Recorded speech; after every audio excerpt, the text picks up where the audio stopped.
All right, that's the Friedman SS100v2 on the first gain channel, the gain at about 4. So it's not this Bogner. That's not what I'm playing, but it's over there. I'm playing through Austin Speakerworks Crossroads, a oversized Bogner oversized 212 with 2 of those in it.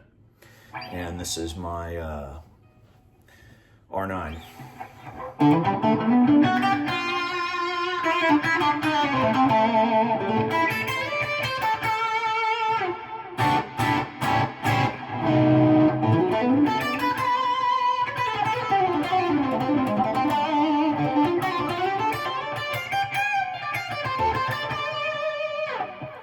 And that's with the amp at the channel volumes at half and the overall master at 1. So it's a fire breather. All right, thanks.